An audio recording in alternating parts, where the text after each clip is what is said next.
TS EAMCET 2025 exam రాసే students అందరూ కూడా మీరు ఎగ్జామ్కి వెళ్ళేటప్పుడు ఏమేం డాక్యుమెంట్స్ అనేది క్యారీ చేయాలి, అదేవిధంగా మీరు ఏం తీసుకెళ్ళకూడదు ఎగ్జామ్ డేకి సంబంధించి ఒకసారి క్లియర్ ఇన్స్ట్రక్షన్స్ అనేవి ఈ వీడియోలో మీకు చెప్తాను. ముందుగా ప్రతి ఒక్కరు కూడా వీడియోని తప్పకుండా లైక్ చేయండి. ఛానల్ ఇంకా సబ్స్క్రైబ్ చేసుకున్నట్టయితే ఛానల్ని తప్పకుండా సబ్స్క్రైబ్ చేసుకోండి.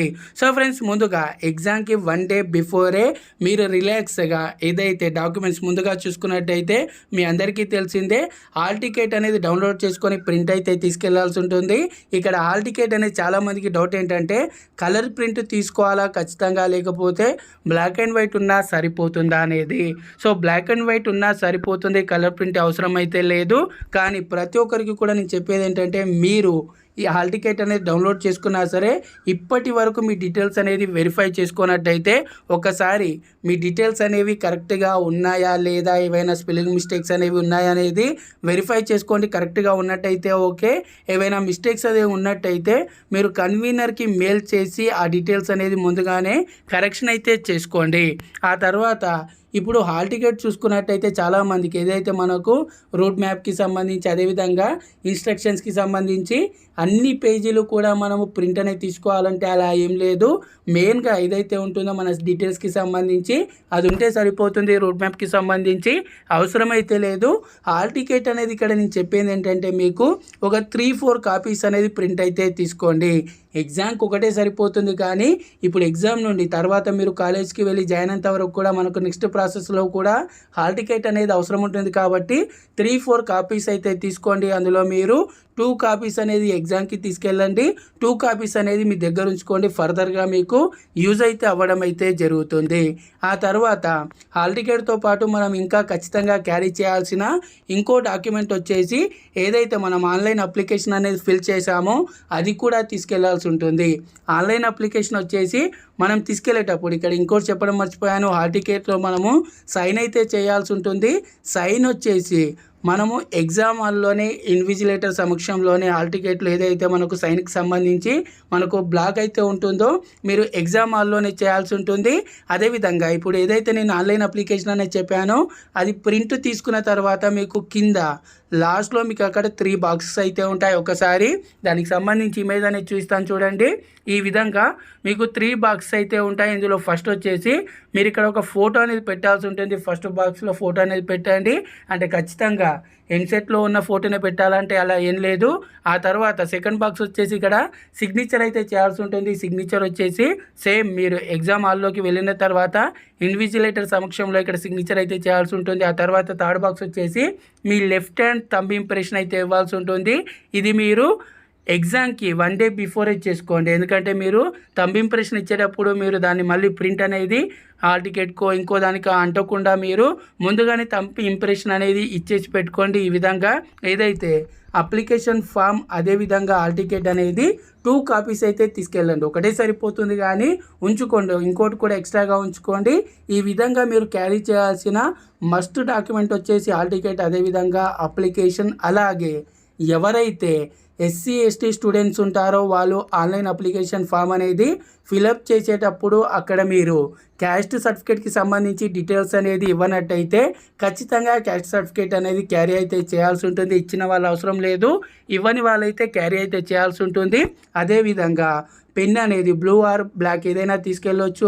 అలాగే చూసుకున్నట్టయితే ఇంకా నేను చెప్పేది ఏంటంటే ఎక్స్ట్రాగా 2 ఫొటోస్ కూడా క్యారీ చేయండి. ఒరిజినల్ ID ప్రూఫ్ కూడా తీసుకెళ్ళండి.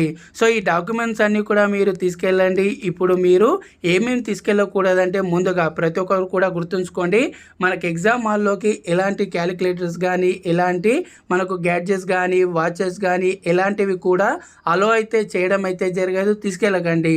తీసుకెళ్ళినా సరే మీరు అక్కడే బయట పెట్టాలి. వాటికి ఎవరు కూడా రెస్పాన్సిబుల్ అయితే ఉండరు. కాబట్టి ఎలాంటివి కూడా తీసుకెళ్ళకండి. అలాగే ఇప్పుడు మోస్ట్ ఇంపార్టెంట్ వచ్చేసి ఎగ్జామ్ డేకి సంబంధించి ఇన్స్ట్రక్షన్స్ అనేవి. సో ముందుగా ప్రతి ఒక్కరు కూడా గుర్తుంచుకోండి, ఇప్పుడు మీరు హాల్ టికెట్లో ఒకసారి మీకు మార్నింగ్లో ఎగ్జామ్ ఉందా ఆఫ్టర్నూన్ ఎగ్జామ్ ఉందా అనేది వెరిఫై చేసుకున్న తర్వాత ఇప్పుడు మార్నింగ్ ఎగ్జామ్ ఉందనుకోండి మనకు 9కి అయితే ఎగ్జామ్ అయితే స్టార్ట్ అయితే అవ్వడం అయితే జరుగుతుంది. ఆఫ్టర్నూన్ అనుకోండి మనకు 3కి స్టార్ట్ అవుతుంది. కానీ మనకు ఎగ్జామ్ హాల్లోకి 1.5 అవర్ బిఫోరే, అంటే ఇప్పుడు మనకు మార్నింగ్ చూసుకున్నట్టయితే 7:30కి అలో అయితే చేయడం జరుగుతుంది. 3కి ఎగ్జామ్ అంటే 1:30కే మనకు లోపలికి పంపించడం అయితే జరుగుతుంది.